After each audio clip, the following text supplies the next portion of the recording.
Hello, hello, hello.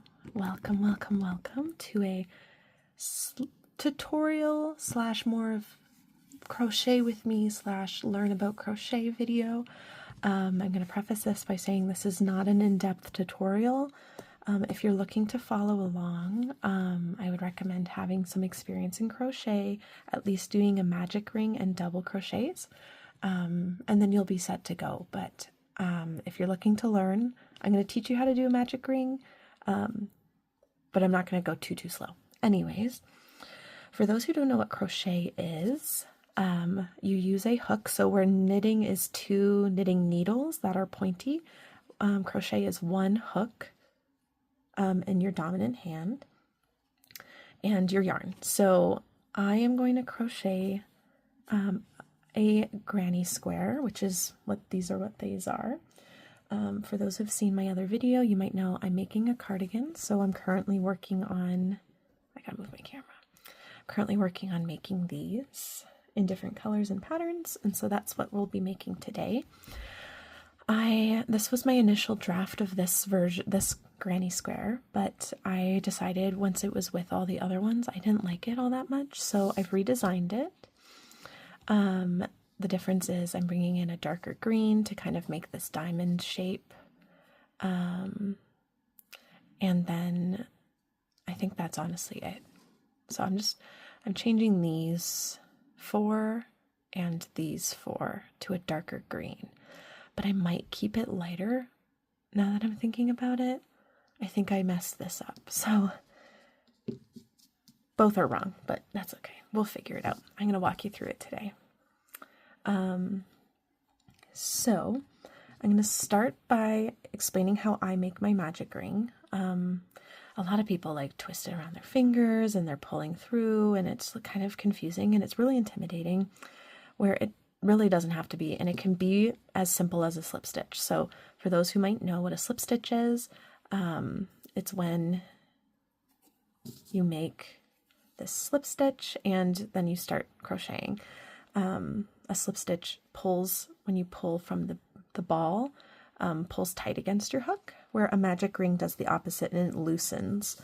And a lot of people like do this like weird kind of like foo-foo holding, and then it's like really confusing and hard to kind of use.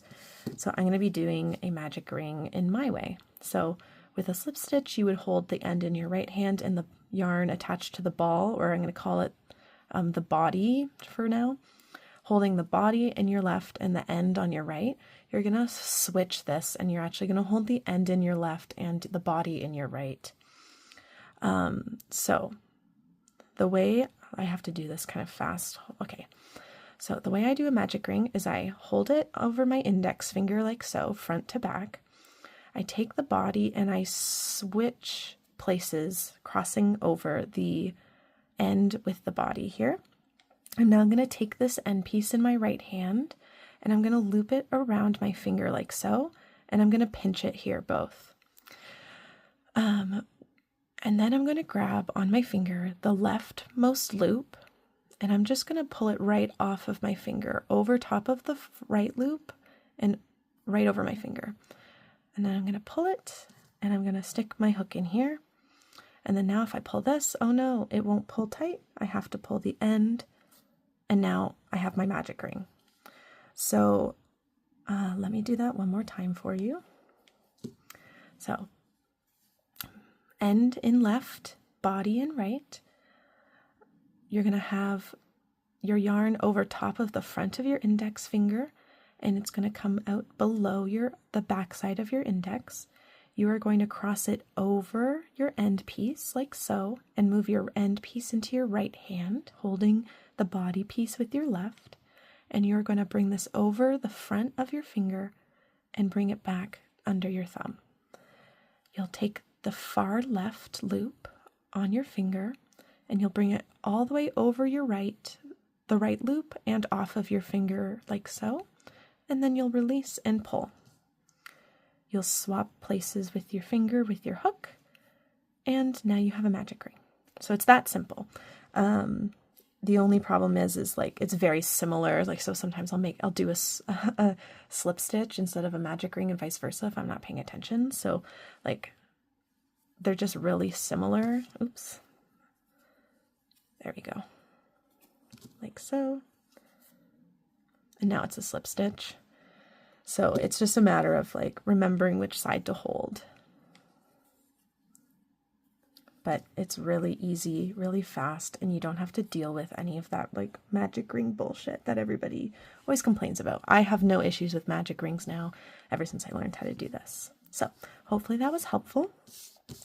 And now I'm going to start on this center. So this granny square is going to have 4 rows, which is this green is the first, this one is the second, this one is the third, and then this one is the fourth. So we're going to start with number 1, which is my lighter green. And I'm going to do, I think, what is it, 9 double crochets or something like that. So first I'm going to start with, I'm going to do 3 chains, and this is going to act as my first double crochet. Then I'm going to yarn over and go into my magic ring and do my first double crochet, and then yarn over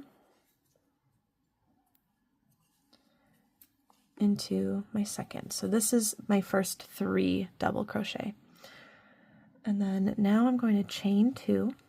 So this is the corner of, this is like our corner here. So like right here, this is what we're making with our chain 2. I'm going to yarn over again and go into my double crochet, or my magic ring with my double crochet, sorry.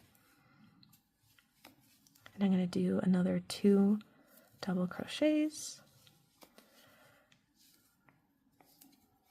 You can probably hear my wrists cracking, that's why I got my wrist guards on. And then I'm going to chain 2, and again another 3. So I'm just going to do this 4 times in total.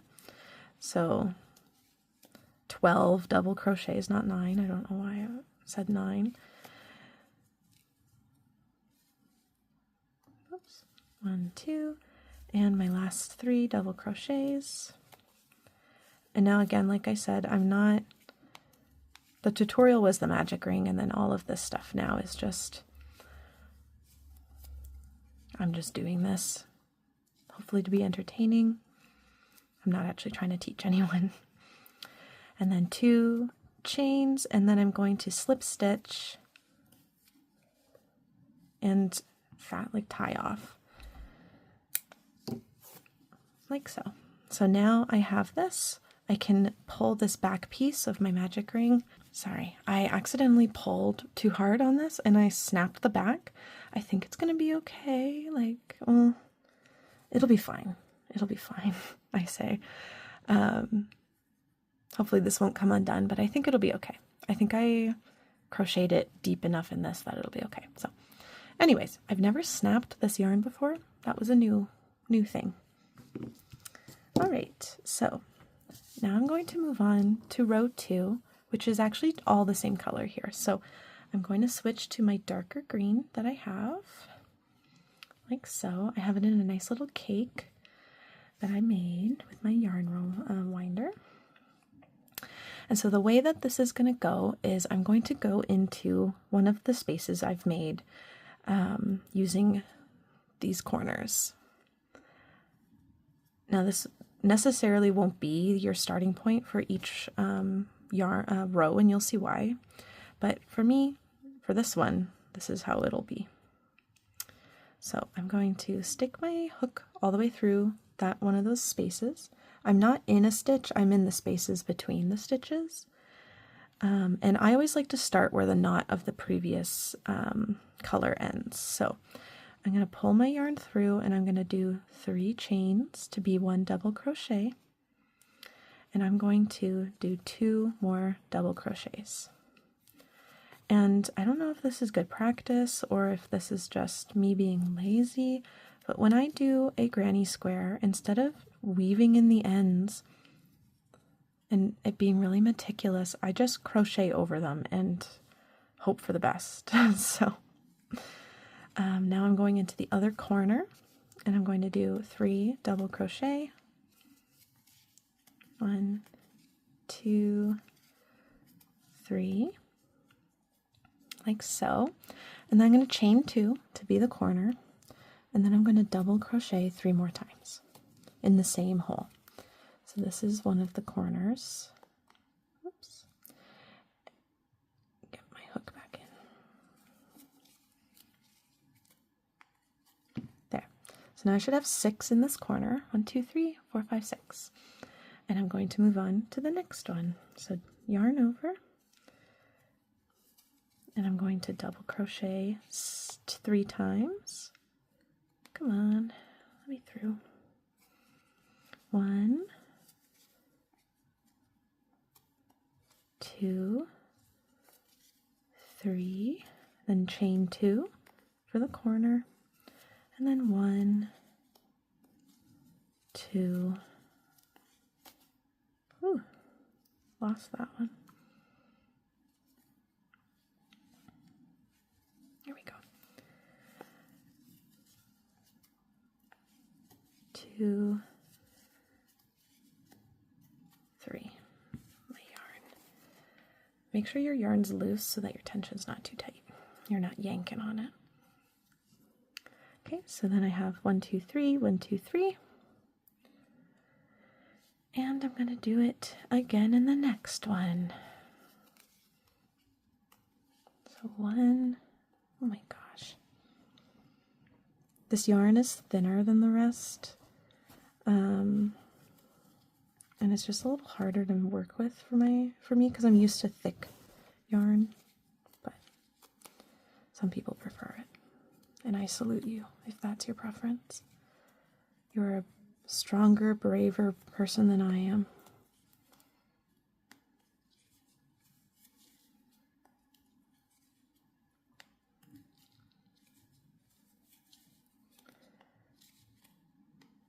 Okay, so now I have the corners done and I have to go back to our original. So again, I'm going to double crochet 3 times into this space where I've already done crochets before. Then I'm going to chain 2, and I'm going to slip stitch into this space. And I'm going to cut the yarn like so. And there we go. It's beautiful. So now I have these ends from the first round that I can cut and just forget about them. And I don't know if that's the right way to do it, but that's how I have been. All right, so now I have this. And I think I've decided I am going to do the lighter color up here. So I'm done with this dark green. I can say goodbye to it. Bye-bye. And I can throw away the scrap here. What's going on? Okay, so I am going to start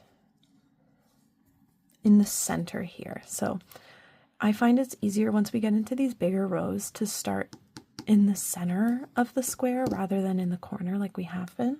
And this is what I was talking about, is not always where I start has the knot, but it always gets covered up. So stick my yarn through, and I'm going to start with this green.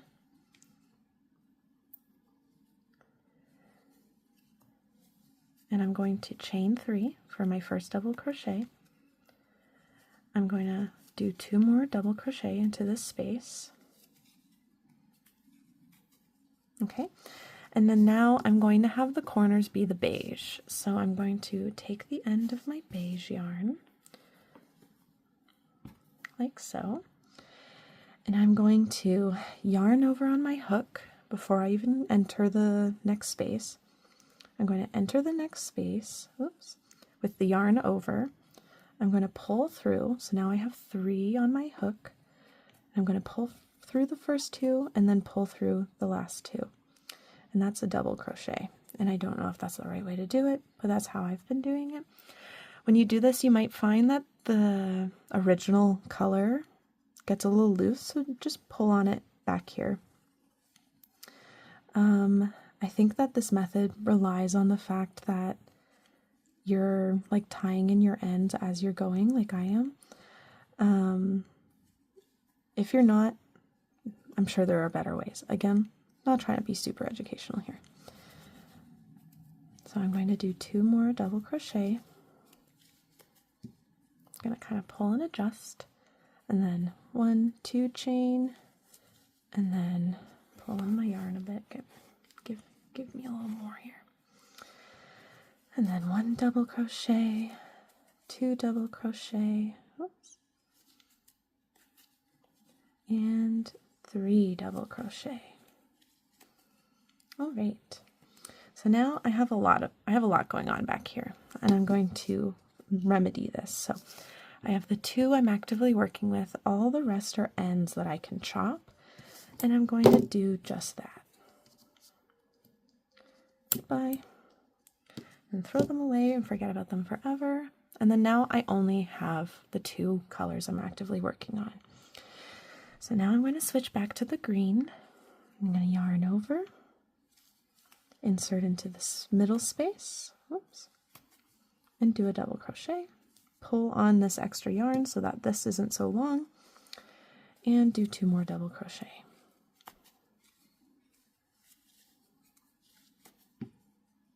Perfect. And now careful not to pull too tight, because then you get kind of a dent, but at the same time I'm covering it up. So I'm probably not the person with best practices when it comes to crochet, but I do what works for me. Okay, switching to the beige, I'm going to do 1 double crochet, pull the ends, and now do the rest of this corner. So 3 double crochet, chain 2, and then 3 double crochet again. It's all very repetitive, and then when you have to make like 90 plus of these, it could be hard for someone like me with my little ADHD. Hey, that rhymed. Switching to my green, and double crochet, and double crochet,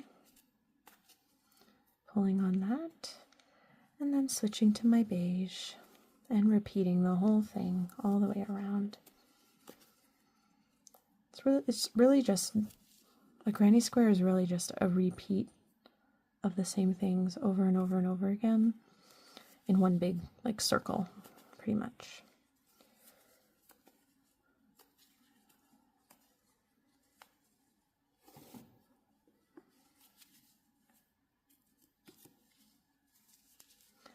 One, come on,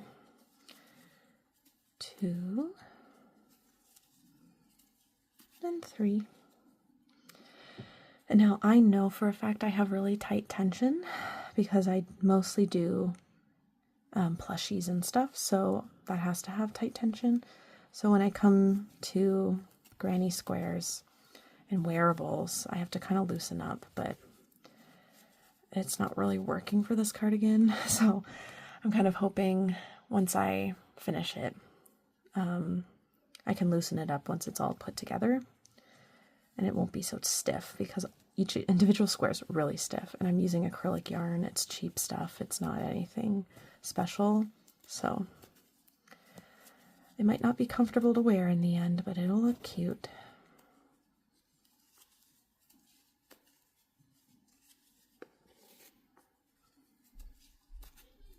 And I might have to make more squares than what I have initially planned, which is something I'm having to keep reminding myself every time I'm working on this thing, because I have a plan, but it might not be what I need. Okay, so I can get rid of this attached to the green, and now I have row 3 done. And now I'm just going to switch. I'm going to drop my hook, and then I'm going to switch. Grab it. Switch to brown. Brown yarn, brown yarn. All right, so I'm going to enter right where I have this knot here, and I'm going to chain 3. 1, 2, 3, and then this row does not have any color changes, so I can just stay in brown the whole time. So I'm going to double crochet, And then just keep moving into each space. And as you go, each row gets bigger and you have more and more spaces to fill. And that's just kind of what a granny square is.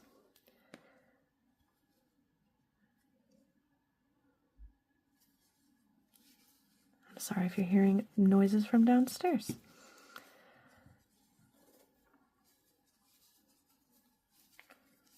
All right, so I get to my corner, and just like with every other corner, I'm going to do 3 double crochet, chain 2, and then 3 more double crochet.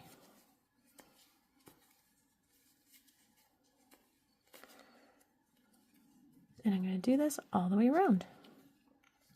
And I think I already like this much better than the first version. I think adding that green in, the darker green, has really darkened it up. It'll make it really nice. Oops. So after I pass the first corner, that's usually when I stop weaving in the ends.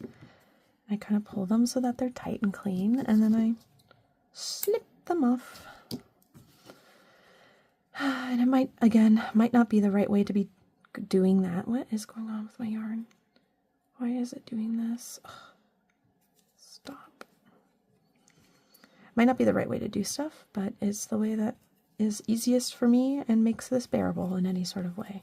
Because again, with a crochet like plushie, it's really fun because you're not really doing the same thing over and over and over again. You know, you get some mix up and change.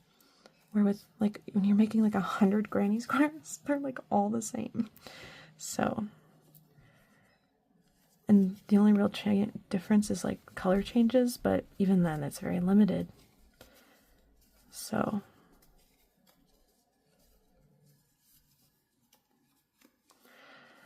and 3 double crochet, chain 2, and 3 more double crochet. And now if you have wrist pain or you're susceptible to like arthritis or anything like that in your hands, I cannot stress to you enough how important taking care of your wrist and hands are. Whoops, sorry. My biggest regret is not getting these wrist braces sooner. I have kind of shitty wrists from when I worked in a frame shop and when I was a painter in art school. And I would be like making my canvases and stretching them from scratch every time. And I just like did a number on my wrists. So I've noticed them getting worse since I've started crocheting. And I should have gotten them the second I noticed. But I was like, oh, no, I'm fine. It's just like temporary. And then like I've been crocheting a lot. And then it doesn't get any better. So I finally got these, and I got compression gloves as well for me. They're a little harder to crochet in because it's fabric, like on textile, like it's fabric on fabric. So it's a little harder to manage. Because then there's like extra like tension from fabric pulling on fabric rather than fabric pulling on skin.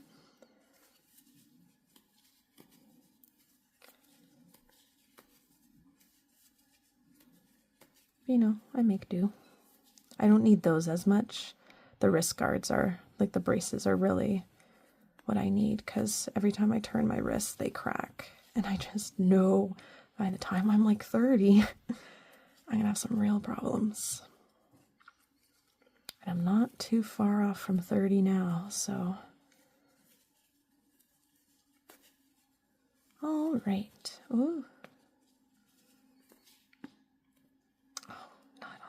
One, please. There we go. All right, I'm going to slip stitch into this and cut. And there we go. So there is, now this has been blocked and this hasn't, so the size is going to be different. But I think that's really nice. I think that's going to look really good. In the blanket, in the cardigan. kind of pull it to the same size. It just, this was too much beige. It was too much, and this is really nice, so I think this middle is coming undone. Let's cheat it, shall we? I'm going to use a technique I use when I'm closing plushies, and that is kind of looping around this back side with my extra yarn. So if I was doing a plushie, I would be doing this after I've fastened off, but I still have a long end at the very end of my like circle or oval or sphere that I was making. And I'm just going in the back side of all these stitches. Come on. If it pops through, it's not that big of a deal in the front. Okay, so once I've reached this, it kind of looks like a little butthole. And I'm just gonna pull. Pull, pull, pull. So you can see it's tighter now in the front than it was. And I can trim both of these a little shorter so they're easier to work with. Oops, I don't want to pull through, I just want to pull both, like so. And then I'm going to take them and knot them. And now this is the one downside. If I was doing a plushie, I could just pop these ends inside the plushie and forget, but I have to weave these in now. So I'll weave these in later off screen because it's annoying and I don't want to do it right now. But yeah, so there we are. Now you have it. Hopefully this was informative or useful for you. Usually what I do, so I have to make 10 of these specifically. So I'm done one. I have my example, which is this, and then I kind of do it in like a, what's the word? Like a conveyor belt kind of train kind of thing. So I'll make 9 more of the centers, and then I'll do the next row, and then I'll do the next row, and then I'll do the next row. And then that way it just kind of feels like I'm making progress, because doing one and starting from start to finish took me, this video is like, took me like 20 minutes or so, where I could make 9 of these in 20 minutes. You know what I mean? And then like it saves me time in the long run, because I'm not like having to like move the yarn all over the place and all that sort of thing. So anyways, thank you so much. I hope you enjoyed. Bye, bye, bye, bye, bye.